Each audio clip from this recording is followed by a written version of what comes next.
Discutimos de la cultura y todas sus aristas en Artes y Oficios por Radio USACH.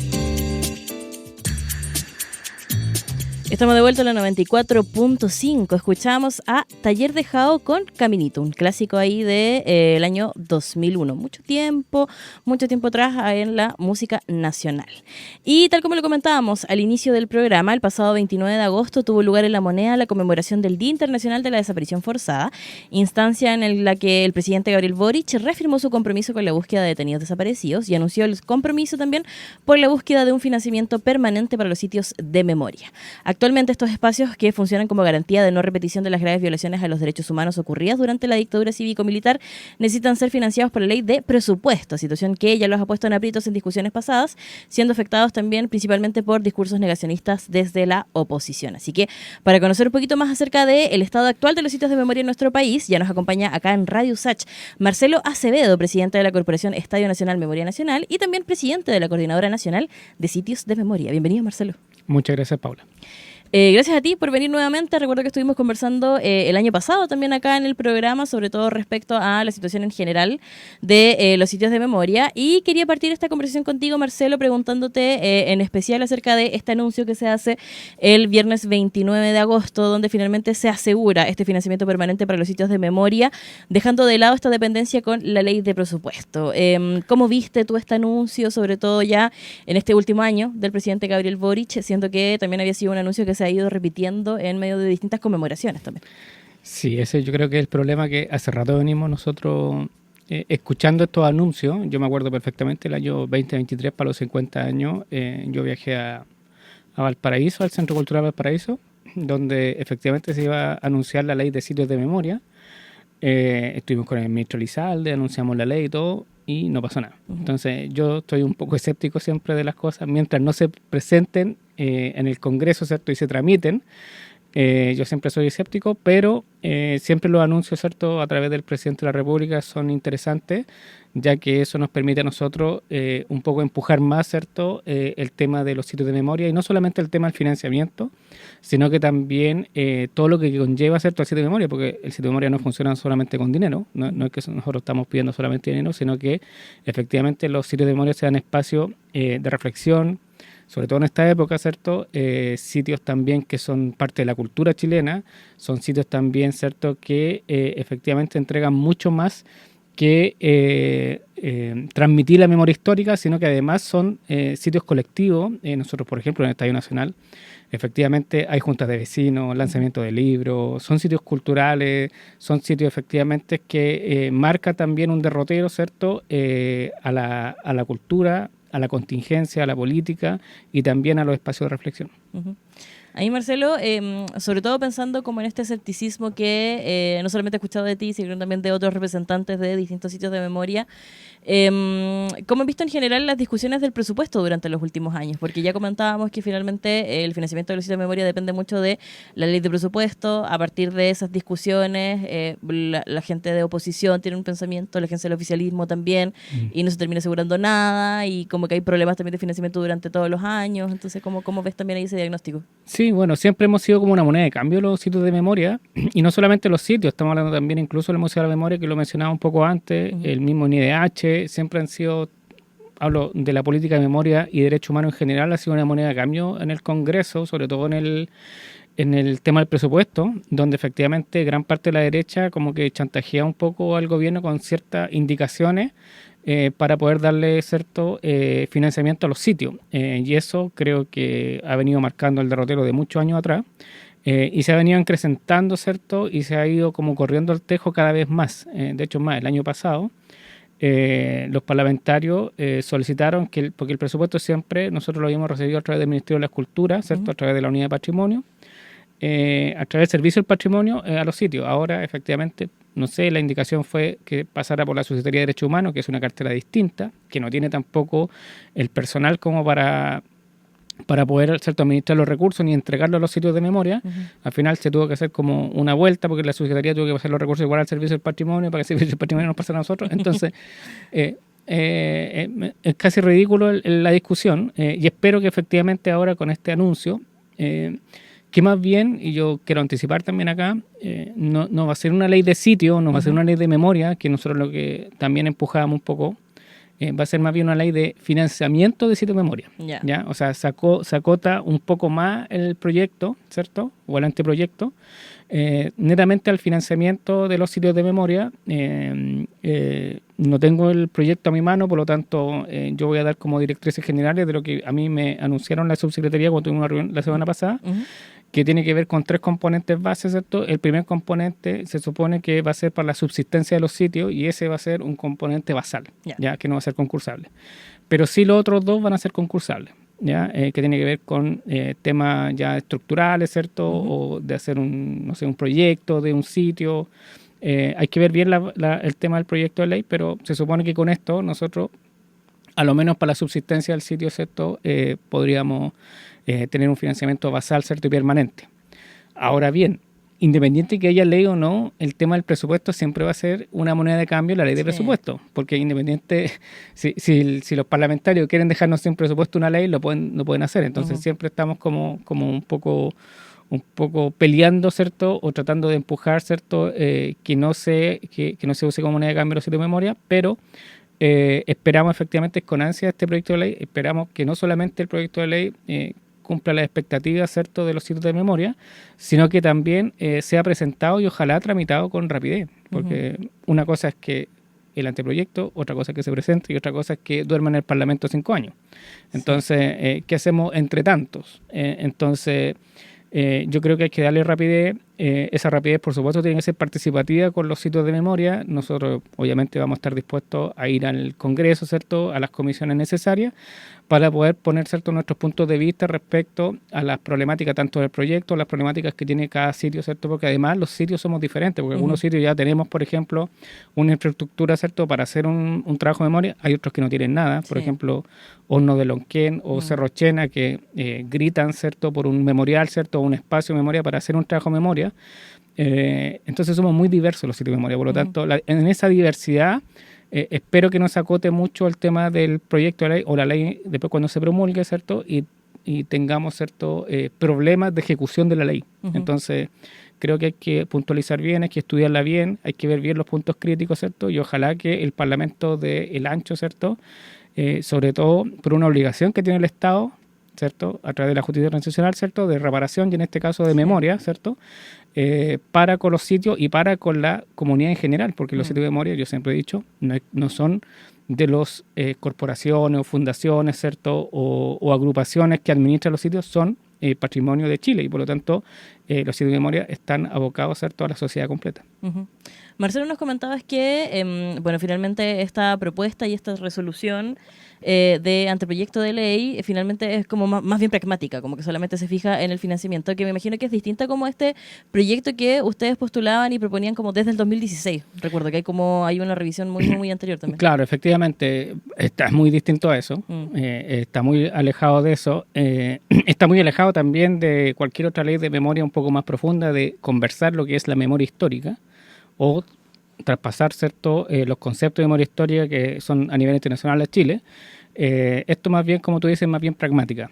Ya más bien resuelve el tema del financiamiento de los sitios, resuelve más bien un tema de cómo se gestiona, ¿cierto?, a través de recursos un sitio de memoria, más que una conversación un poquito más profunda de, como digo yo, qué es la memoria histórica, cuál es el valor de los sitios de memoria para esta memoria histórica, cuáles son los ejes fundamentales, por ejemplo, los sitios de memoria para garantías de no repetición, bueno, y un montón de cosas que a lo mejor se podría conversar.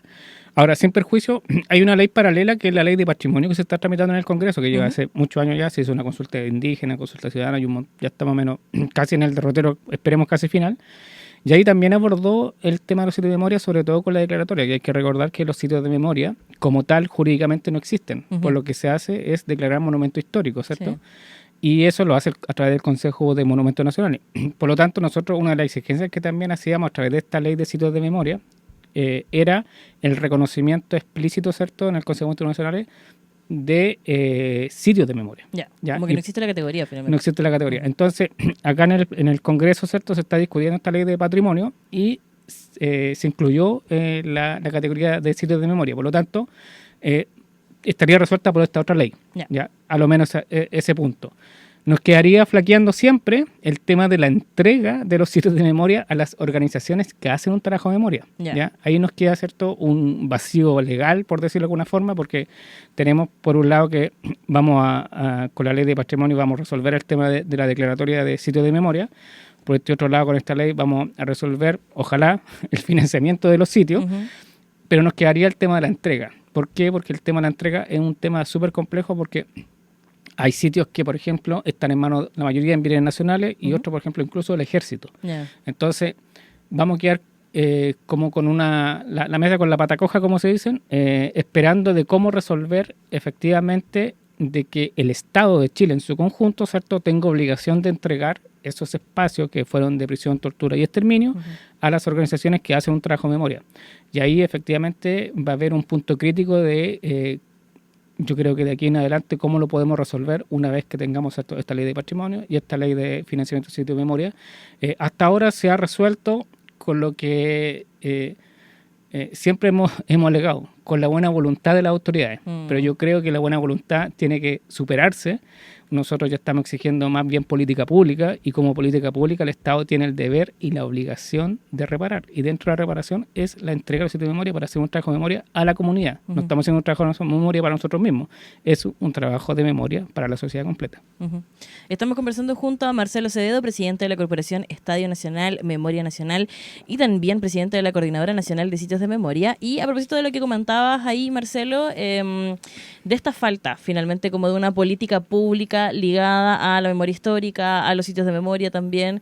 ¿Tú tenías como de alguna forma más expectativas de este gobierno de que se iba a llevar algo más concreto o siempre has sido más bien escéptico? O sea, yo siempre he sido escéptico, pero siempre con expectativa, como dicen, siempre con ilusiones. Uno siempre se ilusiona con que un gobierno que efectivamente ha dado muestra por el plan de búsqueda y un montón de, ¿cierto?, de medidas que han avanzado en temas, ¿cierto?, de derechos humanos.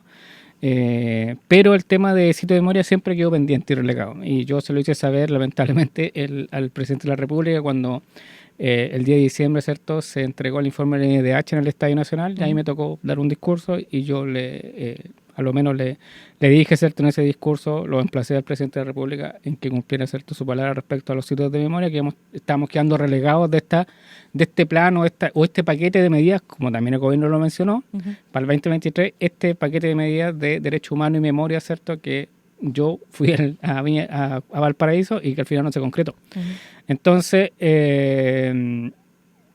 a tu pregunta, es complejo porque yo soy bien crítico y creo que nos faltó efectivamente que esta ley hubiera empezado a tramitarse el primero o el segundo año de gobierno y no el último. Yeah. Entonces mi crítica tiene que ver con eso, que nosotros había un anteproyecto, se podía trabajar con las organizaciones de derechos humanos, con las organizaciones, ¿cierto?, que ven los sitios de memoria para hacer un proyecto de ley hace harto rato atrás, porque la disposición estaba por parte de nosotros y no se hizo. Entonces, la crítica tiene que ver con la temporalidad, ¿cierto?, donde se empuja esto, que es al último año, el último 11 de septiembre de gobierno. Entonces, me parece que esta discusión puede haber sido antes y ahora, por ejemplo, hubiéramos estado más bien discutiendo de cómo salía el proyecto del Congreso y no de cómo ingresa. Entonces, siempre uno espera más, ¿cierto?, de un gobierno de izquierda, ¿cierto?, un gobierno que efectivamente tiene en su derrotero en la memoria de derechos humanos y, bueno, ya estamos al último año, no hay mucho que hacer y ojalá que podamos avanzar lo más rápido posible. Sí, sobre todo lo pienso como en lo que tú ya comentabas, como quedan meses nomás del gobierno del presidente Gabriel Boric, estamos también en medio de una contingencia política previo a elecciones presidenciales, no se sabe mucho qué es lo que va a pasar de aquí al próximo año, pero también hay un contexto en general de mucho negacionismo, que lo conversamos por ejemplo el día lunes con el Teatro Camilo Enríquez, el lunes de la semana pasada. ¿Cómo ustedes también ahí han enfrentado ese tipo de discursos desde la Corporación Estadio Nacional Memoria Nacional? Bueno, los discursos de odio y negacionismo son bien preocupantes en esta sociedad porque yo creo que han venido tomando fuerza y eso a nosotros como espacios de memoria, que somos espacios de reflexión, nos preocupa en el sentido de que nuevamente no existe política pública respecto a esto. uno siempre pone el ejemplo de Alemania, por ejemplo, de que una de la Segunda Guerra Mundial, ¿cierto?, se hizo política pública y efectivamente, no sé, un discurso nazi, ¿cierto?, por supuesto penado enseguida. Acá en Chile la gente puede decir lo que quiera, por supuesto hay democracia y todo, pero hay límites, ¿cierto? Y sobre todo los límites que tienen que ver con la dictadura civil-militar y la sangrienta dictadura civil-militar, que no solamente que terminó con el gobierno democráticamente electo, sino que también torturó, asesinó, ejecutó a mujeres, a hombres, a niños y adolescentes, y que tenemos efectivamente esta grieta, ¿cierto?, hasta el día de hoy. Y creo que los discursos de hoy negacionismo lo que hacen es retratarnos como sociedad que tenemos menos humanidad. Y eso yo creo que es preocupante. Yo creo que hay una reflexión profunda que uno podría hacer, es que quizás como sociedad no hemos sentido vergüenza de nuestro pasado, ¿ya? Porque una de las cosas, ¿cierto?, en Alemania sobre todo, porque se empujó el tema de memoria y el tema, ¿cierto?, sobre todo el tema de los campos de concentración y mostrarlos tan crudos como eran, y porque los alemanes sintieron vergüenza de su propio pasado. Yo creo que a nosotros nos falta esa reflexión profunda de sentir vergüenza de nuestro pasado, de 17 años de dictadura, como sociedad, no lo digo individualmente, como sociedad, y podamos, ¿cierto?, efectivamente a través de la sociedad toda, empujar estas políticas públicas, porque efectivamente en 35 años de democracia hemos estado bien al debe respecto en memoria, ¿cierto?, y sobre todo en protección de los derechos humanos, y en ley de negacionismo y un montón, ¿cierto?, de política pública que nos pueden orientar a hacer una sociedad mejor. Si en realidad nosotros lo que queremos es una sociedad mejor, una sociedad justa, una sociedad en que podamos convivir todos, es que nadie pueda hacer torturar, matar, ni ejecutar, ni hacer desaparecer gente por crear un proyecto político distinto, por pensar distinto o por ejecutar un proyecto distinto, que aquí no es solamente el pensamiento, tiene que ver con la acción, porque una de las cosas de la Unidad Popular, lo interesante de la Unidad, que fue acción, ¿ya? Donde el pueblo se movilizó por un proyecto político y se comprometió por un proyecto político, y por eso que fue tan trágicamente terminado. Eso, mi reflexión. Yo tengo un dato, si es que me permite. Sí, adelante, porque estaba dando datos del Museo de la Memoria. Quería preguntarte respecto a actividades, como en esta búsqueda también de espacios de reflexión, sobre todo durante esta semana. Me imagino que ya en el Estadio Nacional van a tener actividades, ¿no? Muchas actividades. Bueno, y en todos los sitios de memoria, yo creo que revisen los sitios de memoria. En Cerro Chena en la mañana también hay una conmemoración. Nosotros, por supuesto, ustedes saben que Estadio Nacional es como el centro neurálgico de la conmemoración del 11 de septiembre. Nosotros vamos a abrir las puertas al público en general a las 3 de la tarde hasta las 21 horas. Es día de semana, es día de trabajo el otro día, por lo tanto, por eso dijimos hasta las 21 horas. Afuera, ustedes saben que también se hace un acto político-cultural a través de los partidos políticos, ¿cierto? También adentro del estadio vamos a tener también música, hay grupos de danza, biodanza, nos han escrito un montón de personas que yo les digo, el estadio es abierto a todos, ustedes pueden convivir con todo, mientras no se entorpezcan uno a otro, ¿cierto? Y el flujo normal, pueden visitar los sitios de memoria, reflexión, y es lo importante que por ahí están mostrando nuestro afiche, dice 52 años del golpe civil y militar, y ahí hacemos algunas recomendaciones que dice: trae tu vela, ¿cierto? Enciéndela, no la enciendan dentro de los sitios de memoria, porque son sitios de resguardo, son sitios de protección. Ojito. Por favor, afuera, si quieren, en el Coliseo, ¿cierto? En este pasillo que hay interno en el Coliseo, como que da la vuelta, lo que quieran ir a vela, porque después se apagan solas. Y es un ambiente libre, familiar, sin alcohol, por favor, porque hemos tenido conmemoraciones efectivamente que es terrible, que nosotros no podemos controlar, que con todo el respeto que tienen los ambulantes de poder, ¿cierto?, llevar el pan a su casa, pero esto parece como Jesús cuando llega al templo, ¿cierto?, y ve todo el comercio, más o menos parecido. Yo recuerdo la conmemoración del año antepasado, que fue muy... Claro, uno va al estadio y ve, pero así, no sé, pues vendiendo el choripán, ¿me entendí? Entonces, es un acto de conmemoración. Yo pido que efectivamente respetemos los espacios, respetemos, ¿cierto?, que es un día que recordamos a las víctimas, que conmemoramos a las víctimas y que sea un espacio de reflexión. Y el otro dato que yo tengo acá, que tiene que ver con la USACH. Me encanta, adelante. El miércoles 10 de septiembre en la sala de cine de la USACH a las 16 horas se va a pasar el documental Gol a la Memoria. Es un documental precioso que hizo 32 cascos, completamente gratis, que tiene que ver con ese partido de la vergüenza que se llama entre la Unión Soviética, ¿cierto?, y Chile, y el motivo por cual se desocupa el estadio, ¿cierto?, como centro de prisión política de tortura. Entonces hay un montón de entrevistas, entre esos Vladimir Mimisa y varios exprisioneros, que el Gol a la Memoria, porque tiene una doble conjugación, gol a la memoria, porque se trata del gol que se hizo Chamaco Valdés, ¿cierto?, para clasificar a Alemania 74, ¿cierto?, por ese partido de la vergüenza, pero además gol a la memoria porque el Estado no hizo un gol a la memoria hasta ahora, porque no hemos tenido ni ley de sitio, ni un montón de cosas. Entonces, yo le a la gente de la USACH, ¿cierto?, o la no, que quieran venir a las 16 horas, el documental Gol a la Memoria, que está precioso, con entrevistas, está muy emotivo y tiene un soundtrack precioso. Increíble, ¿no? Increíble. Bacán.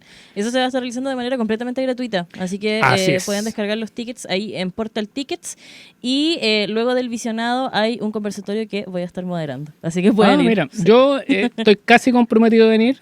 Miguel me dijo, yo voy a tratar de hacer todo lo posible, pero ustedes saben que en estos días de locura hay un montón de actividades y trato de bloquearme lo que más puedo y espero poder, ¿cierto?, venir a ese gran... primero, documental, ¿cierto?, que yo lo he visto ya varias veces, pero siempre me conmueve. Y ojalá estar en el conversatorio para que podamos conversar de memoria y derechos humanos. Sí, sería muy bacán también verte ese día. Y también muchas gracias por hacerte el tiempo el día de hoy, Marcelo, sobre todo como en medio de esta semana llena de contingencias. Así que muchas gracias por Yo me voy ahora al estadio para organizar el 11 con toda la gente que está en el estadio. Bacán. Así que ahí nos estamos viendo entonces el jueves en el Estadio Nacional y el miércoles acá en Lusach con ese visionado. Estupendo. Bacán. Muchas gracias, Marcelo Acevedo, presidente de la Corporación Estadio Nacional Memoria Nacional, por habernos acompañado el día de hoy. Muchas gracias. Y te vamos a despedir escuchando a Haces Falsos con Séptimo Cielo, porque al regreso tenemos más de Artes y Oficios acá en la 94.5.